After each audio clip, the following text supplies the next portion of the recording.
Buonasera ragazzi, buonasera amici dal Brasile,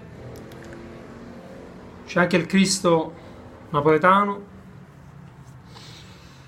Napoli 1, Liverpool 0.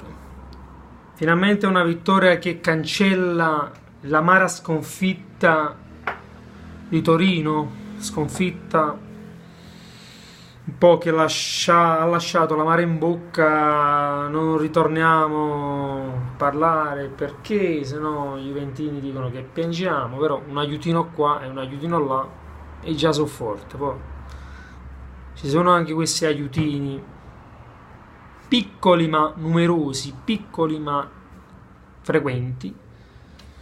Vabbè, ragazzi, parliamo della partita della Champions. Napoli 1, Liverpool 0. Gol di Insigne all'89esimo. Grandissimo Lorenzo, la pepita d'oro di San Gennaro, la nostra pepita d'oro. È stata una partita dominata dal Napoli, abbiamo giocato benissimo. Io già lo pensavo, dobbiamo giocare la partita perfetta perché se no non ne usciamo vivi. E Carletto, il nostro mister, ha dato la sua impronta, ci sta la sua mano in questa vittoria perché comunque ha azzeccato anche le sostituzioni. Io sono d'accordo sulla sostituzione di Zelinski che è entrato al posto di Hamsik. In verità l'avrei fatta entrare anche un po' prima, perché il capitano stava un po' stanco e ho visto che ha fatto anche degli errori, perso un po' palla davanti all'area napoletana, lasciandoci un po' con qualche pericolo di troppo. Poi ci sono state altre sostituzioni, è entrato Mertens, è uscito Fabian Ruiz. Hanno giocato un po' bene tutti. Per me il migliore Alan, ragazzi. Alan, io mo qua sto in Brasile, sento i telecronisti parlare, ma isso non chiama perché c'è sta troppa concorrenza nella selezione brasiliera, ragazzi. Ma Alan è un mostro. Alan è l'anima di questo Napoli, cioè proprio lotta su tutti i palloni e recupera un monte di palloni. E per me il migliore è Alan. Poi certo c'è stato anche Insigne, ha fatto una bellissima gara, Milik anche, un po' tutti.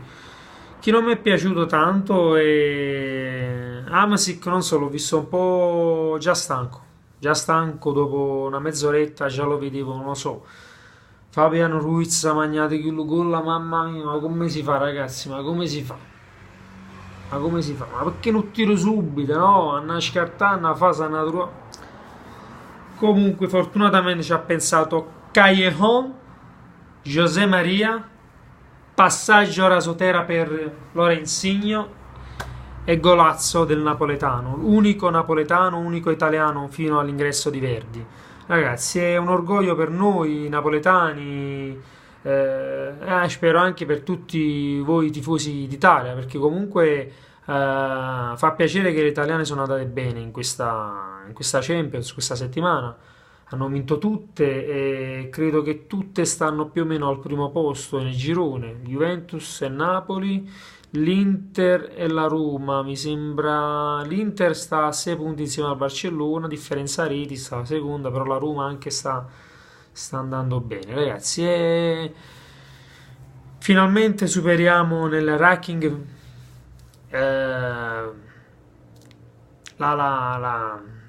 l'Inghilterra. L'Italia supera l'Inghilterra perché comunque stiamo andando forti, stiamo andando bene. Peccato per quel pareggio di Belgrado, non ci voleva proprio. Ma io sono sicuro, ragazzi, che se il Napoli non avesse pareggiato a Belgrado, oggi non staremmo a parlare di una vittoria. Io credo che sarebbe finita 0-0 perché comunque ci hanno messo l'anima fino all'ultimo perché sapevano che questa partita non la potevano chiudere sullo 0-0 di nuovo dopo una partita dominata come quella di Belgrado. Abbiamo dominato anche sui vice campioni d'Europa, non ci dimentichiamo che è il Liverpool, che è una candidata per vincere la Champions.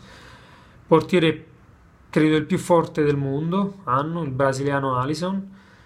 L'attacco mostruoso, non voglio neanche dire nomi che mi s'arrizzino i pila, come si suol dire, però li abbiamo annullati, abbiamo praticamente annullato il loro gioco, il loro punto di forza che è il contropiede, il gioco rapido, sono le ripartenze, abbiamo proprio rischiato ben poco. A un certo punto ho visto la scritta che esce no, sopra impressione, così, attacco del Napoli. Napoli aveva già creato 5-6 palle gol, azioni d'attacco, no? Liverpool 0. Calci d'angoli pure l'abbiamo schiattati, ragazzi. Possesso palla, che lo dico a fare. Comunque, grande partita. Speriamo che si ripetano anche a Parigi, perché comunque, ragazzi, non sarà facile questa doppia sfida col Paris Saint-Germain.